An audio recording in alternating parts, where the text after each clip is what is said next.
Good morning, loyal listeners, viewers, and first timers. As always, my goal is to provide cutting edge information to make you guys, you guys and gals, better executives out there so that your business will prosper. Today's show, episode 85, will focus on IT, cybersecurity, and AI. My expert guest is Ryan Kincer, owner of Keenitz, a full-service IT company. And Ryan has been in the saddle for 30 years, but you could never tell because he still looks very young. But he knows his stuff, and he's going to share some pearls of wisdom with you. I had Ryan as a guest 3 years ago, and it received really high ratings. But a lot has changed in the IT cybersecurity world in the last 3 years, especially with the emergence of AI. And so I thought I would bring Ryan back to kind of give us an overview of what happened 3 years ago and what happens now, and what do you need to do to protect yourself. So with your permission, I'd like to bring out Ryan. There he is. Ryan, how are you? I am great, Gene. Good to be with you. Thanks for that introduction. Yeah, Ryan, I wonder if you could just do me a favor for people that maybe have been living in a cave for the last 5 years. What is your definition of IT, cybersecurity, and AI? So IT, it's interesting when I talk to a lot of people in business, you say the word IT, some of them don't know what it is, which means they That's probably need it more than they that's think they why I do. asked that question. Yeah, sure. IT stands for information technology. It's basically the part of a business, and every business has it nowadays because there's some element of technology that's driving that business forward. Some businesses have heavy adoption of technology, some are light, and that can depend on the type of business that they're in, or it can depend on the stage that they are in business. You know, the technology needs of a much smaller business have a small footprint, whereas as they start to grow and the business develops and matures, that technology becomes more and more complex.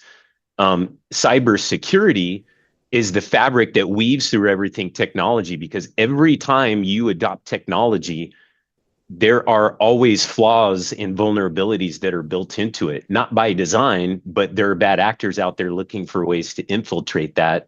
And that Okay. is now technology is now cyber crime is now the method by which criminals go and steal money and information just comes back to money. So now they don't need to go down to, it's not a smash and grab at a physical store anymore. They can sit in their sweatpants, subscribe to criminal software they can get off the dark web, and carry out campaigns against businesses anywhere in the world that they want. And it's kind of like fishing for them. They're just out looking for their next target. And when it comes to cybersecurity, small businesses especially don't see the importance of cybersecurity because they think that they're not a target, that the big companies with the big pockets are the target. And Aha. quite the opposite is true. The Really? small business is the easy target. Even though the money isn't the same amount, it's Yeah. easier to get into these small pockets than it is to get into those big pockets. Aha. Okay. And more than 60% of cyber attacks are always against small businesses. And more than 60% of small businesses that do suffer a cyber attack are out of business within a year after that cyber Oh my attack. God, this is scary. Maybe I should cancel this show. No, don't cancel it. This is the aspect of IT that I hate, because I don't like fear mongering, but these are just the Yeah. statistics that we're dealing Yeah, with. I I get get to it. see the dark side of it, and it's not pleasant. No, that's why I brought you on as a guest, so small business owners can know you are the most vulnerable. Yeah. And you're an easy target for them, especially because small businesses don't have those large budgets to put security in place. I Now get it. there's a lot of basics that small businesses can do, and a lot of businesses have heard of familiar technologies like multi-factor authentication. That's the big one, where it's basically everything you log into nowadays, especially like banks. are one of the first adopters of this and pushing it on people. And anyone who logs into an email account on Microsoft or Google, they're asked to provide a second form of verification, which after you put your password in to log into your account, it then asks to send a code to your physical mobile device to verify, Right. hey, this is you. Yeah, we've all been And through that. you have, and people get annoyed by it, but for a business, that is annoyance that you need to get used to. Make sure that you have all of your systems protected by this multi-factor authentication. Don't opt for convenience, opt for the inconvenience that MFA requires and adopt that security strategy. But Okay. Okay. that's one big one, making sure all your computers are always up to date. It's very easy to get lost on, people don't always want to put updates on their computer because they hold on to a computer for too long, or they don't want to waste their time going through an update, or they're scared to do it. That's how criminals get in, is through software vulnerability. So always keep your software up to date. Train your staff on what the latest security threats are. It's very easily done. You can find videos on YouTube that do security awareness training, what to watch out for on bogus emails that try to take over your account or get into your computer. Put security software on your computers. And the biggest one is doing data backups. Make sure that you're backing up your data multiple times and that you're checking it frequently. Okay. So how would you define AI and what is that role in your world? So artificial intelligence is it's the latest buzzword. Obviously, it's top of everybody's mind. You can't go anywhere on the internet right now or hear news where people are not talking about Of the course. advent Yes. of AI. It is so prevalent. Yes. Um, Yes. Artificial intelligence is really becoming, a lot of it is shiny object stuff, I call, because it's a lot of fun. Like, oh, look at these coolest images it creates. I mean, someone sent me something yesterday I'd never seen before, where it goes and reads a website and creates like a whole podcast. It sounds like a male and a female talking back and forth to each other, talking about what's on that website, and they're making it sound like they're talking about your company. Um, it does all of this cool stuff that is fun to explore, but when you talk about it in the context of business, there's some important things to be aware of.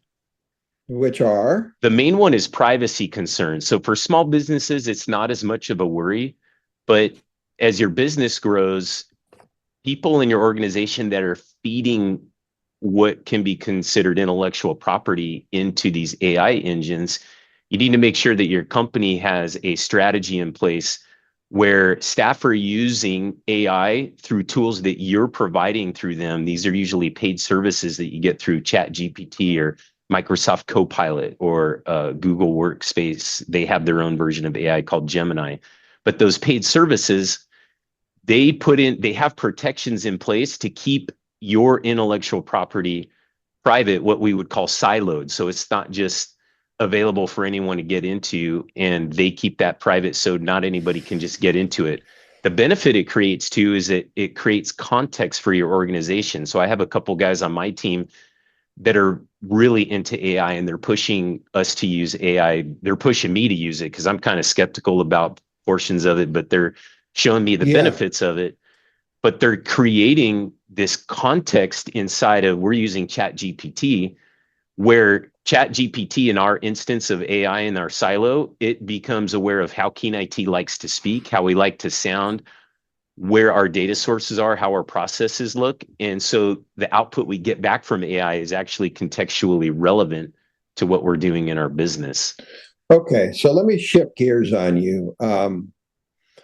I remember I have a photographic memory, Ryan. So I remember something that you said 3 years ago that um, benefits to a CEO who is reasonably knowledgeable about IT and cybersecurity is productivity, sustainability, and scalability. Can you expand on those three issues a little bit? Productivity, and what was the second one? Scalability and sustainability. Um, are you talking about in context of AI specifically, No, or no, no. just IT? I'm talking about IT specifically.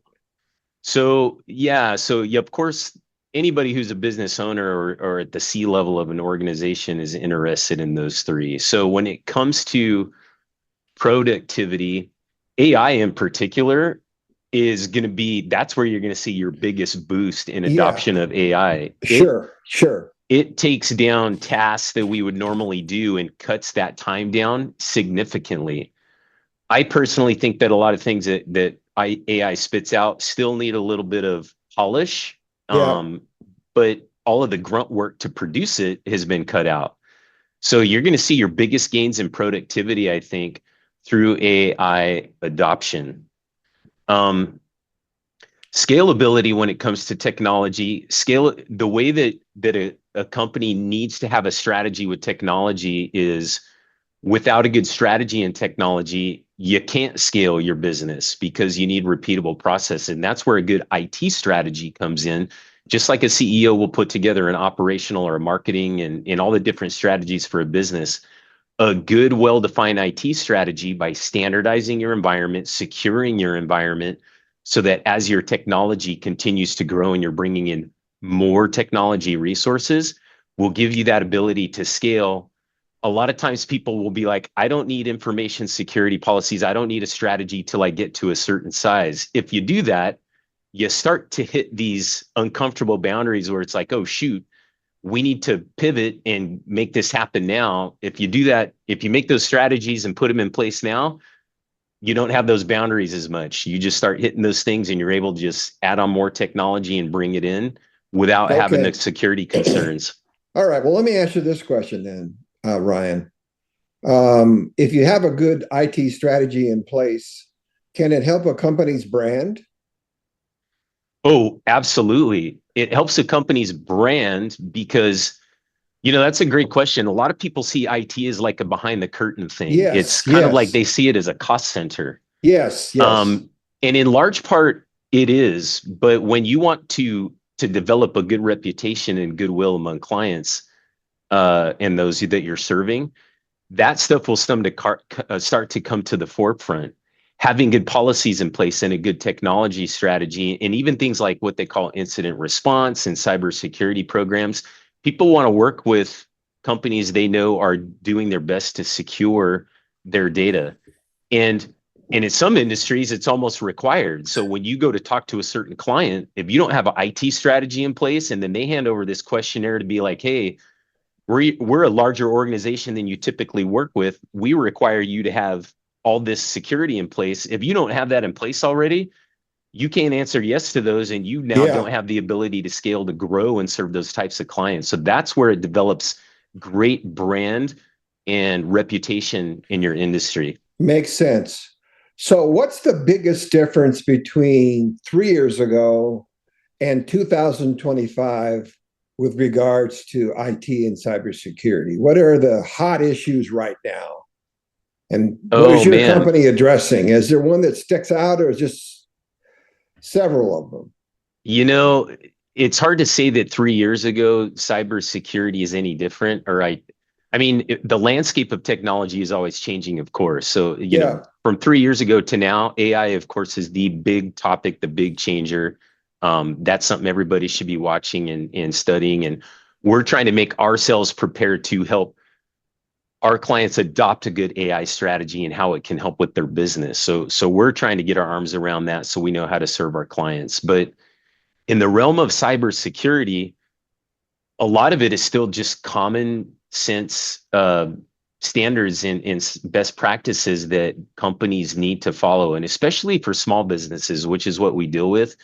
A small business is so focused on paying the rent, bringing in that revenue, making sure they're meeting payroll, that if they don't think about the cybersecurity side of their business, it could put them highly at risk. And we're here to help them identify where that risk is and try to mitigate it. So Well, it's really comes down to making sure that you align with good best practices that even the government 3 years ago published under the Biden administration. They pushed out like hey, everybody should at least be following this set of standards. The okay. federal government realized it was that big of an issue and pushed that out. Okay. Let me ask the question in a different way, Ryan. What are some new tricks that cyber criminals are using to to Gotcha. access your money, your information, your intellectual property that maybe they weren't doing 3 years ago. Gotcha. Because everyone says, the crooks get smarter every year. I don't know how they do it, but they do. I do have a few, so let's talk about those. Thanks for bringing that up. Before I talk about those, number one, everybody listening needs to realize that they are compromised. Everyone talks about, oh, my data is leaked on the dark web. You just need to live your life knowing that you have some of your information leaked on the dark web. So it's good to protect it and take security measures. So I don't even know what the dark web is. What is that? Well, when you go to the internet and you do a search, everything, the whole internet is indexed so that you can go find stuff. The dark Yep. web is not on that search index. So Okay. people go to, these are the back alleyways of the internet that people go to where it's not a front door entrance. I got You got to it. know what alley to walk down and what back door to knock on to open that door. So I was just kidding you, Ryan. I'm an expert on that stuff. yeah. The reason that's important, Gene, is because all these criminals carrying out these attacks against you are pulling your information from the dark web. So they know Gene Valdez's personal email address is XYZ, but they don't know much more about him. And they start to do research and pull information and try to find out where else you're at on the internet. And then they use it to craft campaigns to get at you. Wow. One of the campaigns that's come up in the last couple of years that was not around 3 years ago, and this one is very clever. Again, most threats are through email. And one of the campaigns that they now run is you'll get an email in your inbox that is what we call a fake receipt. It'll say, hey, Gene, we just want to let you know, thank you for resubscribing and renewing your subscription to Norton Antivirus. I just got one of those this morning. Thank you for your payment. Yes, thank you for your payment. And it's got a dollar amount of like 350 or 450 bucks. It was $300 from PayPal. I go, I didn't buy anything. There's no link on it because normally people would see a link. People have gotten smarter. So we all know, oh man, if there's a link, I need to be careful about clicking on it. So there's no link on it that would make you suspicious. There's no attachment on it that would make you feel suspicious. All it is it's trying to put you into a state of emotional compromise to be like, I didn't authorize this charge. And in the email, they say, if you have questions or concerns about this, call this number and we'll help straighten it out. And all that is a criminal on the other end asking you what your bank card is so they can refund your money. Oh, God. So we call those fake receipts. So those have become huge. Not a lot of people fall for them, but it just takes a moment for someone that's never seen it before to make that phone call. And they're calling a criminal. So don't call a number that is on a suspicious email. Okay, I want to shift gears. Let's just call it horror stories. I need to ask this question. I mean, you've been in the business for a long time. Can you give me an example of a client that was compromised, whatever the problem was, what you did to fix it, and what it cost that owner in terms of tangible money and time, intangible time? Yeah, well, I got several examples. I'll pick one of someone I met just a couple of years ago. Because this one's pretty radical and it hits close to home because it affected their entire business. They are a small business here in the local SoCal area. They got hit with ransomware back, I think, in 2022. And those of you that don't know, ransomware is someone clicked on the wrong thing. It got onto a computer in their network. It reached out, encrypted all of the files that were visible over the network, including their server. Their business was shut down for weeks. Wow. 4 weeks. And this is a small business that is providing materials that have a short shelf life. So they bring materials in and they get it out to local retail stores here in the SoCal area, very popular retail stores. So they could move that stuff. So for a few weeks they were down. They had to contact they had to pull the trigger on their cybersecurity insurance. Cybersecurity insurance sent down representatives that came and locked down all their systems, wiped their systems, did the investigation, but it took them a few weeks to get back up and running, and they lost a lot of historical data in that process. How much money did they lose? I don't know that I got the number from the owner, but it was hundreds of thousands of dollars. Jeez. Yeah. Jeez. And that wasn't even, and so cybersecurity insurance covered a lot of that expense, but here's the kicker. They still had to buy licensing and do some other stuff just to get through that. A year later, it it had determined that it wasn't done properly because they got hit again with that same ransomware.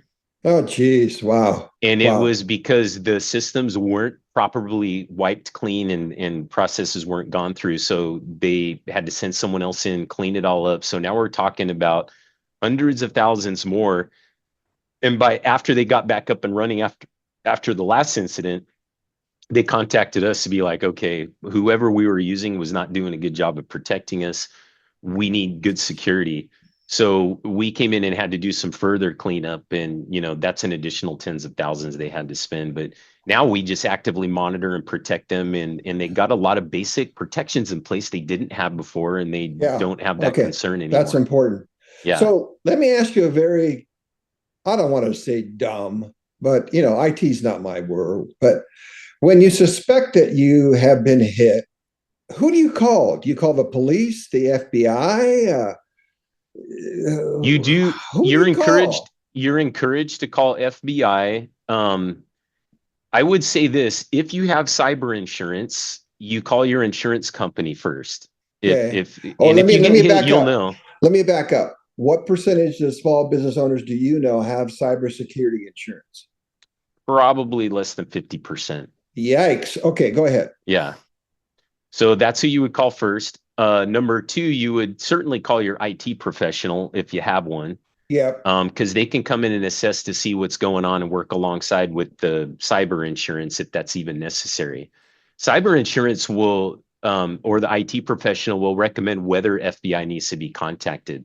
But I will tell you, Gene, contacting the FBI likes you to contact them, but they pretty much don't do much. They're too big. I mean, it's a bureaucracy, right? I mean, why would they want to help a $3 million company? Or would they? Exactly. Yeah. Exactly. It's all about numbers for them. Yeah. So for them, they like to get the information because they can sometimes figure out if the group that was involved in this attack is someone that they're currently chasing, but they can't go get your money back. Yeah. And they don't really do much. So it's more of like data gathering for them. Okay. So how many small businesses are paying ransoms to get their information back, or is I don't, ransomware a dead issue, or are small businesses still paying for it? no, Are, no, ransomware is not a dead issue. Matter of fact, ransomware is a big business in the criminal world. That is what they are after. Ransomware is the way that they can get money from small yeah, businesses. right. The criminals also do it by tricking companies into sending them money as like, hey, I'm your vendor, please change the bank account you're paying to. That's a common tactic, but most of the time it's through some sort of ransomware where they get in, lock up your data, hold it for ransom. And now they're even moving on. Instead of just saying, hey, I want your money to get your data files encrypted. Now they don't even encrypt it. They just say, hey, we exfiltrated all your data. We're going to go post it out on the dark web or make it available publicly if you don't pay this Okay. ransom. All right. So let's say that that does happen and you're going to pay them. How do you pay them? Do you meet them in a park with a brown paper bag and give Yeah. them cash? Or, Yeah. I mean, there's It's got to be some kind of, way to identify who the money went to, or is it there not? it is, but it's all through like Bitcoin. So Ah, now you're just using okay, okay, cyber currency to do all of that. That's why criminals especially don't want currencies like Bitcoin to be tracked by the government, because if the money's traceable, it goes back to the criminals. Right sure, now, something sure. like Bitcoin is not traceable whatsoever. So that's how it's done. They ask for Bitcoin. Okay, interesting. Wow. But I don't Well, I don't know the percentage of businesses that pay much anymore. I know it was high a few years ago, but um gosh, I could tell you I still hear too many stories of businesses paying because even if they have backups, the cost of restoring everything and getting back, sometimes it's just cheaper for them to pay the ransom just to get going. And all they're I, doing is I telling get the it. criminals, hey, I'm a paying customer. And now they're even a bigger target on their back. Jeez. Okay, so let me ask a more general question. What percentage of small business owners, and I'm identifying small business owners as doing anywhere from maybe 1 to 20 million in annual sales, have, in your opinion, in place a good IT cybersecurity strategy or plan, if you will?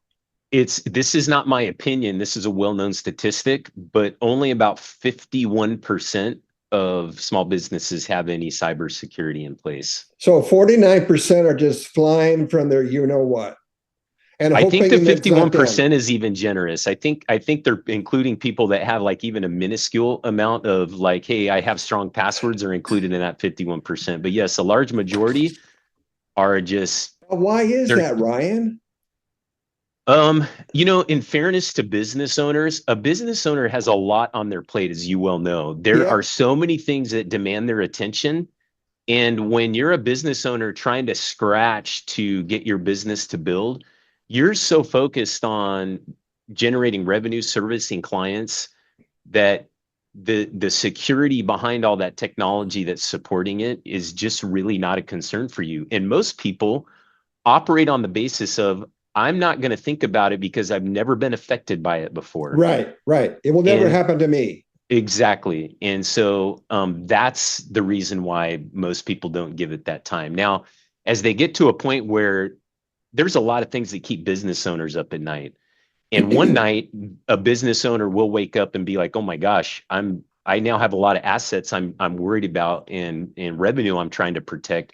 One of those wake ups one night will be about how am I secured uh, in my technology, and that's when they start to reach out and find a professional to say, "Hey, what can I be doing to put protections in place?" Okay. So I want you to put a crystal ball in front of you. And I know this is just your opinion, but where do you think cybersecurity is going in the future? Is it going to get worse, the same, or better? It's going to get worse It's going to get worse. because of Wonderful, Ryan. AI. It's because of AI, though. Um, Man, I have to tell you that I just started reading in the past couple of weeks about AI generated videos and deep fakes. Yeah. Even and a lot of it affects larger companies, but now criminals are generating deep fake videos to go through a job interview with the company. So an HR department thinks they're looking at a video for a candidate and it's really a criminal in, like North Korea or South Korea, I think was the example that was shown to me of now you don't even know that you're dealing with somebody real anymore. So that's what all this is. All of everything behind cyber security and cyber crime is all about tricking people into thinking one thing, and we all have to be really suspicious about what we're seeing may not always be real. And that's why I think it's going to get a little more It's going to difficult. get worse because of AI. So let me ask you a question. Are you really Ryan Kincer or are you a robot? Yeah, I am Ryan Kincer. Well, That remains to be seen, Gene. That remains to be seen.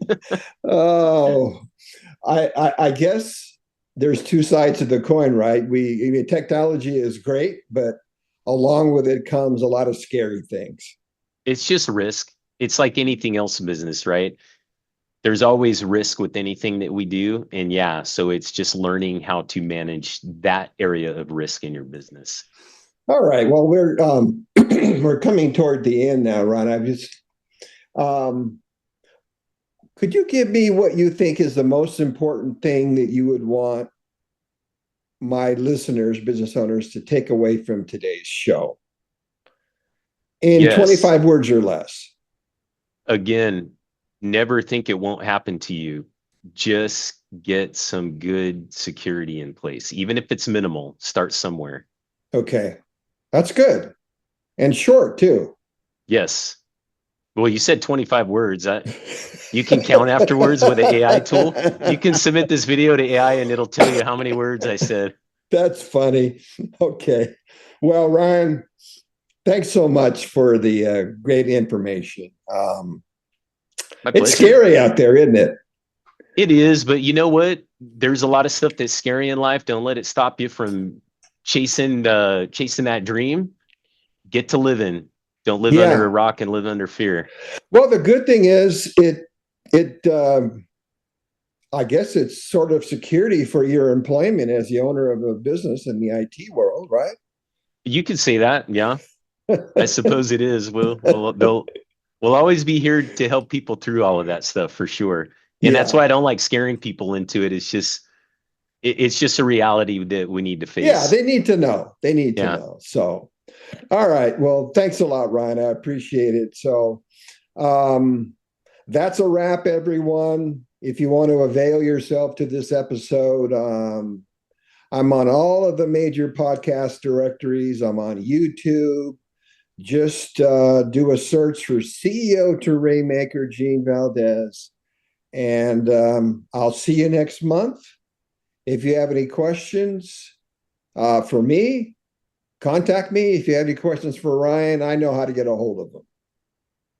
So with that, I'll see you next month. Thank you, Ryan. Bye-bye. Thanks, Gene.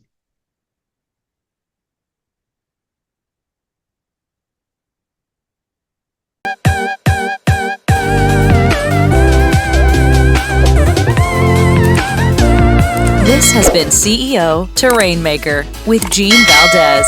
To find out more, like us on Facebook, LinkedIn, and follow us on Instagram, TikTok, and Twitter. If you have questions, email the show. Find that link and others in the show notes. Thanks for listening, and join us again next time.